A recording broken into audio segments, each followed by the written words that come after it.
The Coming Out of Maggie, a short story by O. Henry. Every Saturday night, the Cloverleaf Social Club gave a hop in the hall of the Give and Take Athletic Association on the East Side.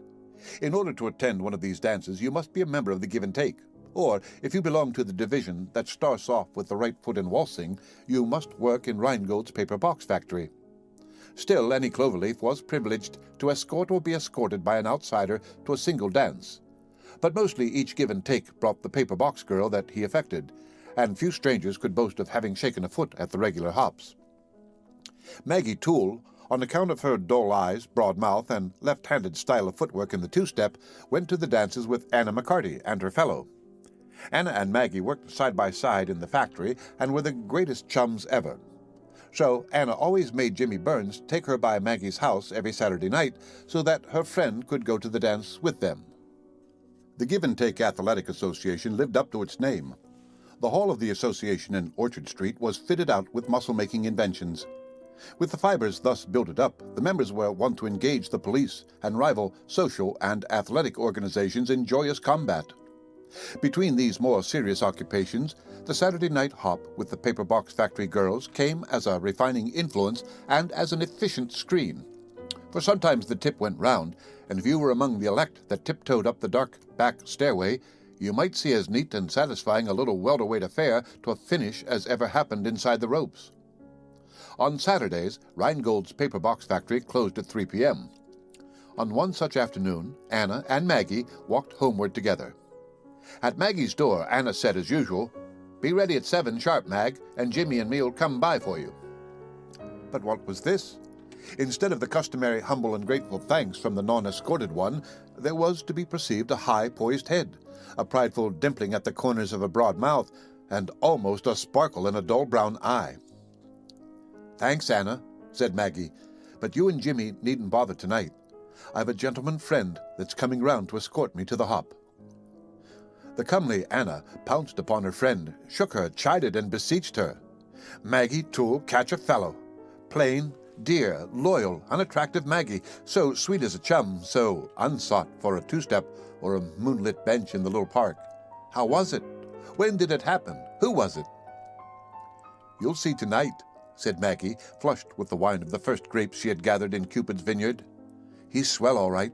He's 2 inches taller than Jimmy and an up-to-date dresser. I'll introduce him, Anna, just as soon as we get to the hall." Anna and Jimmy were among the first Cloverleafs to arrive that evening. Anna's eyes were brightly fixed upon the door of the hall to catch the first glimpse of her friend's catch. At 8:30, Miss Toole swept into the hall with her escort. Quickly, her triumphant eye discovered her chum under the wing of her faithful Jimmy. "Oh, gee!" cried Anna. "Mag ain't made a hit? Oh, no, swell fellow.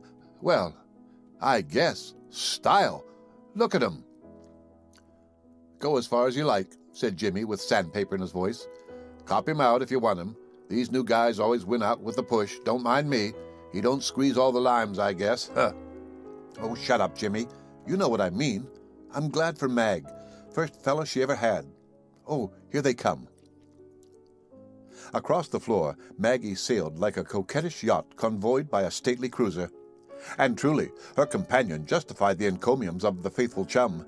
He stood 2 inches taller than the average give-and-take athlete, his dark hair curled, his eyes and his teeth flashed whenever he bestowed his frequent smiles. The young men of the Cloverleaf Club pinned not their faith to the graces of person as much as they did to its prowess, its achievements in hand-to-hand conflicts, and its preservation from the legal duress that constantly menaced it. The member of the association who would bind a paper box maiden to his conquering chariot scorned to employ Beau Brummel airs. They were not considered honorable methods of warfare. The swelling biceps, the coat straining at its buttons over the chest, the air of conscious conviction of the supereminence of the male in the cosmogony of creation, even a calm display of bow legs as subduing and enchanting agents in the gentle tourneys of Cupid, these were the approved arms and ammunition of the Cloverleaf gallants. They viewed, then, genuflections and alluring poses of this visitor with their chins at a new angle. "A friend of mine, Mr. Terry O'Sullivan," was Maggie's formula of introduction. She led him around the room, presenting him to each new arriving Cloverleaf. Almost was she pretty now, with the unique luminosity in her eyes that comes to a girl with her first suitor and a kitten with its first mouse. "Maggie Toole's got a fellow at last," was the word that went round the paper-box girls. "Pipe Mag's floor-walker." Thus the give and takes expressed their indifferent contempt. Usually at the weekly hops, Maggie kept a spot on the wall warm with her back. She felt and showed so much gratitude whenever a self-sacrificing partner invited her to dance that his pleasure was cheapened and diminished. She had even grown used to noticing Anna joggle the reluctant Jimmy with her elbow as a signal for him to invite her chum to walk over his feet through a two-step. But tonight, the pumpkin had turned to a coach and six. Terry O'Sullivan was a victorious Prince Charming, and Maggie Toole winged her first butterfly flight. And though our tropes of fairyland be mixed with those of entomology, they shall not spill one drop of ambrosia from the rose-crowned melody of Maggie's one perfect night. The girls besieged her for introductions to her fellow. The Cloverleaf young men, after 2 years of blindness, suddenly perceived charms in Miss Toole. They flexed their compelling muscles before her and bespoke her for the dance. Thus she scored. But to Terry O'Sullivan, the honors of the evening fell thick and fast. He shook his curls. He smiled and went easily through the 7 motions for acquiring grace in your own room before an open window 10 minutes each day. He danced like a faun. He introduced manner and style and atmosphere. His words came trippingly upon his tongue, and he waltzed twice in succession with the paper-box girl that Dempsey Donovan brought. Dempsey was the leader of the association. He wore a dress suit and could chin the bar twice with one hand. He was one of Big Mike O'Sullivan's lieutenants and was never troubled by trouble. No cop dared to arrest him. Whenever he broke a pushcart man's head or shot a member of the Heinrich B. Sweeney Outing and Literary Association in the kneecap, an officer would drop round and say, "The captain'd like to see you a few minutes round to the office when you have time, Dempsey, me boy." But there would be sundry gentlemen there with large gold fob chains and black cigars, and somebody would tell a funny story, and then Dempsey would go back and work half an hour with the 6-pound dumbbells. So doing a tightrope act on a wire stretched across Niagara was a safe terpsichorean performance compared with waltzing twice with Dempsey Donovan's paper-box girl. At 10 o'clock, the jolly round face of Big Mike O'Sullivan shone at the door for 5 minutes upon the scene. He always looked in for 5 minutes, smiled at the girls, and handed out real perfectos to the delighted boys. Dempsey Donovan was at his elbow instantly, talking rapidly. Big Mike looked carefully at the dancers, smiled, shook his head, and departed. The music stopped. The dancers scattered to the chairs along the walls.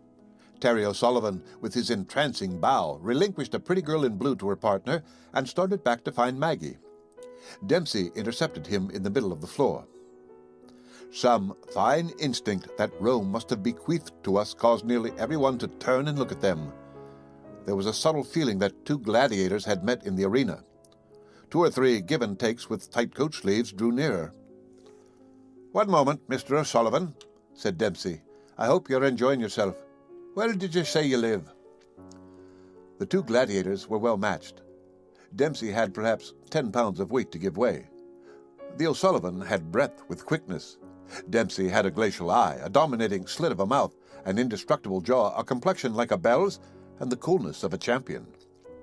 The visitor showed more fire in his contempt and less control over his conspicuous sneer. They were enemies by the law written when the rocks were molten. They were each too splendid, too mighty, too incomparable to divide preeminence. One only must survive. "I live on Grand," said O'Sullivan insolently, "and no trouble to find me at home. Where do you live?" Dempsey ignored the question. "You say your name's O'Sullivan," he went on. "Well, Big Mike says he never saw you before." "Lots of things he never saw," said the favorite of the hop. "As a rule," went on Dempsey, huskily sweet, "O'Sullivans in this district know one another. You escorted one of our lady members here, and we want a chance to make good. If you've got a family tree, let's see a few historical O'Sullivan buds come out on it. Or do you want us to dig it out of you by the roots?" "Suppose you mind your own business," suggested O'Sullivan blandly. Dempsey's eye brightened. He held up an inspired forefinger as though a brilliant idea had struck him. "Oh, I've got it now," he said cordially. "It was just a little mistake. You ain't no O'Sullivan.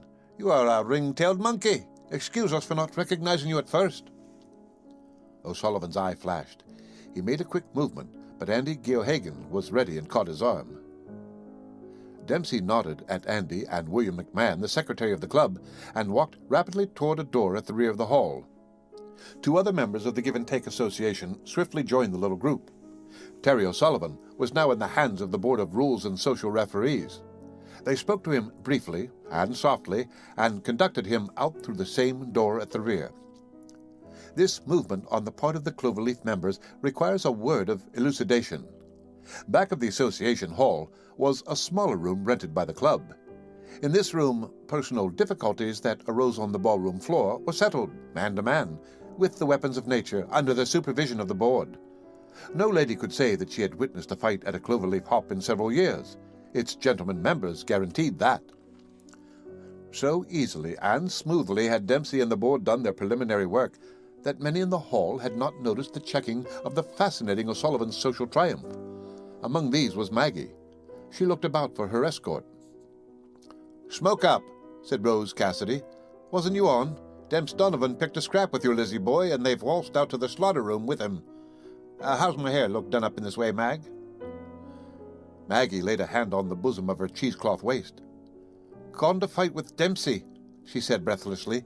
"They've got to be stopped. Dempsey Donovan can't fight him. Why, he'll kill him." "Oh, what do you care?" said Rosa. "Don't some of 'em fight every hop?" But Maggie was off, darting her zigzag way through the maze of dancers. She burst through the rear door into the dark hall, and then threw her solid shoulder against the door of the room of single combat. It gave way, and in the instant that she entered, her eye caught the scene. The board standing about with open watches. Dempsey Donovan in his shirt-sleeves dancing light-footed with the wary grace of the modern pugilist, within easy reach of his adversary. Terry O'Sullivan standing with arms folded and a murderous look in his dark eyes. And, without slacking the speed of her entrance, she leaped forward with a scream, leaped in time to catch and hang upon the arm of O'Sullivan that was suddenly uplifted, and to whisk from it the long, bright stiletto that he had drawn from his bosom. The knife fell and rang upon the floor. Cold steel, drawn in the rooms of the Give and Take Association. Such a thing had never happened before. Everyone stood motionless for a minute. Andy Geohagan kicked the stiletto with the toe of his shoe curiously, like an antiquarian who has come upon some ancient weapon unknown to his learning. And then O'Sullivan hissed something unintelligible between his teeth. Dempsey and the board exchanged looks, and then Dempsey looked at O'Sullivan without anger, as one looks at a stray dog, and nodded his head in the direction of the door. "The back stairs, Giuseppe," he said briefly. "Somebody'll pitch your hat down after you." Maggie walked up to Dempsey Donovan. There was a brilliant spot of red in her cheeks, down which slow tears were running. But she looked him bravely in the eye. "I knew it, Dempsey," she said, as her eyes grew dull even in their tears. "I knew he was a guinea.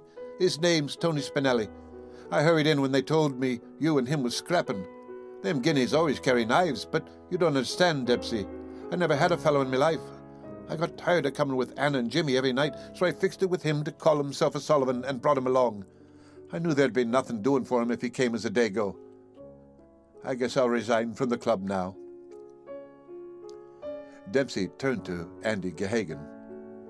"Chuck that cheese slicer out of the window," he said, "and tell him inside that Mr. O'Sullivan has had a telephone message to go down to Tammany Hall." And then he turned back to Maggie. "Say, Mag," he said, "I'll see you home. And how about next Saturday night? Will you come to the hop with me if I call around for you?" It was remarkable how quickly Maggie's eyes could change from dull to a shining brown. "With you, Dempsey?" she stammered. "Say, will a duck swim?" The end of The Coming Out of Maggie, a short story